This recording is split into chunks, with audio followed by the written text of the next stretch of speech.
আজকে যে রেসিপিটা আমি শেয়ার করব তার জন্য আমাদের কিন্তু প্রয়োজন পড়বে ফ্রেশ পান পাতা। হ্যাঁ, আমার আজকে পান পাতা প্রয়োজন। তবে আমি ফ্রেশ পান পাতা নিয়েছি। আর যদি আপনারা একান্তই ফ্রেশ পান পাতা পেয়ে না থাকেন সেক্ষেত্রেও ব্যবস্থা রয়েছে, সেটা আমি ভিডিওটাতে বলে দেব। আর পান পাতা এখানে কিন্তু দুরকম বাজারে পাওয়া যায়। আর এখানে কিন্তু আমাদের নিতে হবে মিষ্টি পান পাতা, মানে যে পান পাতা আমরা পান সাজার জন্য ব্যবহার করি, মানে বিভিন্ন অনুষ্ঠান বাড়িতে খাওয়া শেষে যে পান আমাদের দেওয়া হয় খাওয়ার জন্য মুখ শুদ্ধ হিসেবে, সেই পান যে পাতা দিয়ে সাজা হয়, মানে যে পাতা পান পাতা দিয়ে সাজা হয়, এখানে কিন্তু আমরা সেই পান পাতাই ব্যবহার করছি। পান পাতা দু রকমের হয়, একটা মিষ্টি পান পাতা যেটা ওই যে বললাম খাওয়া শেষে দেওয়া হয়, সেটা আমরা যেটা খাই সেই পান পাতা। আর একটা হয় পুজোতে যে পান পাতা দেওয়া হয়, সেই পান পাতা কিন্তু এখানে ব্যবহার করলে হবে না। আর সেই পান পাতা কিন্তু খাওয়াও যায় না, যেটা পুজোতে ব্যবহার করা হয়। যাই হোক, পান পাতা আমি এখানে 30টা নিয়েছি। আমি পান পাতা আগে ধুয়ে জল ঝরিয়ে রেখেছিলাম। এখন পানের যে বোটাগুলো রয়েছে বা ডান্ডি রয়েছে সেগুলো আমি কিন্তু কেটে নিলাম, মানে আলাদা করে নিলাম প্রত্যেকটা পান পাতা থেকেই। এখন একটা মিক্সিং জারের মধ্যে নিয়ে নিলাম 1 টেবিল চামচ পেস্তা, 1 টেবিল চামচ কাজু, আর 5 থেকে 6টা নিয়েছি আমি চেরি ফল, এই তিনটে দিয়ে দিলাম। এখন আমরা বানাবো ড্রাই গুলকান্দ। পানে দেখবেন একটা গুলকান্দ বলে একটা বস্তু দেওয়া হয়, যেটা কিন্তু পান খেতে, যেটা ব্যবহার করলে পান খেতে কিন্তু আরো সুস্বাদু লাগে। সেটাই আজকে আমরা তৈরি করব বাড়িতে। তবে সেটা কিন্তু আমরা ড্রাই তৈরি করব, মানে ড্রাই পাউডার তৈরি করব। আর বাজারে যেটা পাওয়া যায়, মানে পানের সাথে যেটা দেওয়া হয়, সেটা কিন্তু একটু চটচটে ধরনের হয়। আমরা যে চটচটিটা তৈরি করছি না, আজকে আমরা এরকম ড্রাই তৈরি করব। তার জন্য আমি এখানে নিয়েছি প্রধান যে উপকরণ গুলকান্দ তৈরি করতে প্রয়োজন, সেটা হচ্ছে চিনি, আর প্রয়োজন পড়বে একটু শুকনো গোলাপ ফুলের পাপড়ি। এই দুটোই কিন্তু আমি 2 টেবিল চামচ করে নিয়েছি। আর যেহেতু আমি এখানে ড্রাই পাউডার তৈরি করছি, সেই জন্যই কিন্তু আমি ড্রাই রোজ প্যাটাল ব্যবহার করছি, মানে শুকনো গোলাপ ফুলের পাপড়ি ব্যবহার করছি। তবে যে চটচটে গুলকান্দ বাজারে পাওয়া যায়, সেটা যখন তৈরি করতে হবে সেখানে কিন্তু ফ্রেশ গোলাপ ফুলের পাপড়ি ব্যবহার করা হয়। যাই হোক, এর মধ্যে আমি ফ্লেভারের জন্য 3 থেকে 4টে ছোট এলাচ, 1 চামচ মৌরি দিয়েছি, আর দিয়েছি সামান্য একটু লবণ। লবণ এখানে কিন্তু আমি জাস্ট টেস্টটাকে ব্যালেন্স করার জন্য ব্যবহার করেছি। এই ধরুন 1/4 চামচ মতন কিন্তু এখানে ব্যবহার করা হয়েছে। আর ব্যবহার করেছি শুকনো নারকেল কোড়া। পানে কিন্তু, মানে পান সাজার সময় কিন্তু পানের ভেতরে দেওয়া হয় শুকনো নারকেল কোড়া, এখানে আমি সেটাই ব্যবহার করেছি। আর ব্যবহার করেছি এটাকে একটু রিচ বানানোর জন্য 3 টেবিল চামচ গুঁড়ো দুধ। এই সমস্তটা আমি এখন শুকনো গুঁড়ো করে নিলাম। এখন আমি এই গুঁড়োটা একটা পাত্রের মধ্যে নিয়ে নিলাম, আর ওই একই গ্রাইন্ডিং জারের মধ্যে নিয়ে নিলাম ওই যে 30টা পান পাতা আমি রেডি করে রেখেছিলাম বোটা ছাড়িয়ে, সেটা আমি টুকরো করে নিয়ে নিলাম। আচ্ছা, এছাড়াও আমাদের প্রয়োজন পড়বে আজকে জল ঝরানো টক দই। আমি একটা বড় ছাঁকনির মধ্যে 1 কেজি পরিমাণ টক দই জল ঝরতে দিয়েছিলাম 2 ঘন্টা আগে, সেটাই আমি এখানে 2 চামচ ব্যবহার করছি। টক দই আমি প্রথমে 2 চামচ দিয়ে এটার একটা মিহি পেস্ট বানিয়ে নিলাম। আর পাতাটা পেস্ট করার সময় সামান্য একটু টক দইয়ের জল আমি ব্যবহার করেছি, 1 থেকে 1.5 চামচ মতন।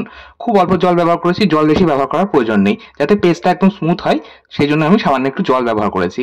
আচ্ছা, আর এবার আমি এই মিশ্রণটা, মানে টক দই আর পান পাতার যে পেস্টটা বানালাম সেটা আমি নিয়ে নিলাম একটা ওই যে পাত্রের মধ্যে আমি ড্রাই গুলকান্দ পাউডারটা রেখেছিলাম তার মধ্যে। আর এবার আমি ওই যে জল ঝরানো টক দই 1 কেজি পরিমাণ আগেই জল ঝরাতে দিয়েছিলাম, সেই টক দইটাও কিন্তু এখানে নিয়ে নিলাম, সম্পূর্ণটাই নিয়েছি। এবার সমস্তটাকে আমি একবার প্রথমে ভালো মতো মিশিয়ে নিলাম একটা হ্যান্ড উইস্কারের সাহায্যে। এখন আমি এর মধ্যে দিয়ে দেবো ফ্রেশ ক্রিম। এখানে আমি ব্যবহার করছি 250 ml ফ্রেশ ক্রিম, মানে ছোট যে আমুলের ফ্রেশ ক্রিমের যে পাউচ প্যাকগুলো হয় সেটাই আমি ব্যবহার করছি। আর এর মধ্যে আমি দিয়ে দিলাম মিষ্টির জন্য মিল্কমেড বা কনডেন্স মিল্ক। এখানে আমি সম্পূর্ণ একটা ক্যান ব্যবহার করছি, মানে 450 ml এর যে ক্যানটা হয় সেটাই কিন্তু আমি এখানে সম্পূর্ণটা ব্যবহার করছি। যেহেতু আমার 1 কেজি পরিমাণ জল ঝরানো টক দই ব্যবহার করছি, সেই জন্য একটা গোটা ক্যান ব্যবহার করলাম। আর আজকে তো আমি টক দই ব্যবহার করে এই রেসিপিটা বানাচ্ছি। আপনারা কিন্তু চাইলে টক দইয়ের পরিবর্তে, মানে জল ঝরানো টক দইয়ের পরিবর্তে ব্যবহার করতে পারেন দুধ। দুধটাকে আপনারা প্রথমে ভালো করে ঘন করে জাল দিয়ে নেবেন। চাইলে দুধটাকে ঘন করে জাল দেওয়ার সময় আপনারা ব্যবহার করতে পারেন কর্নফ্লোর বা অ্যারারুট দিয়ে। ভালো করে আমাদের কিন্তু দুধটাকে জাল দিয়ে ঘন করে নিতে হবে, তারপর সম্পূর্ণ ঠান্ডা করে ব্যবহার করতে পারেন।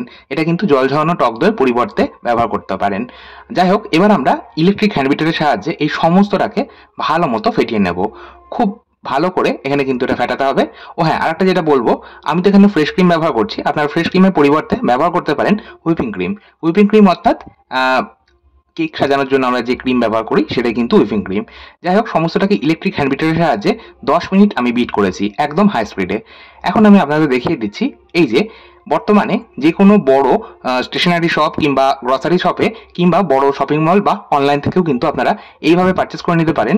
এই যে ইনস্ট্যান্ট পান মিক্স, এই পান মিক্সটা যারা পান খেতে বেশি পছন্দ করে, মানে কিছু মানুষ কিন্তু পানের নেশা করে, পান সবসময় চিবোতে থাকে, তো তাদের জন্যই এই মিক্সটা বাজারে এসেছে বর্তমানে। তো আপনারা কিন্তু চাইলে এই একটা কন্টেনার কিনে সেটা আপনারা এই পানের আইসক্রিম যেটা বানাচ্ছি তার মধ্যে ব্যবহার করতে পারেন।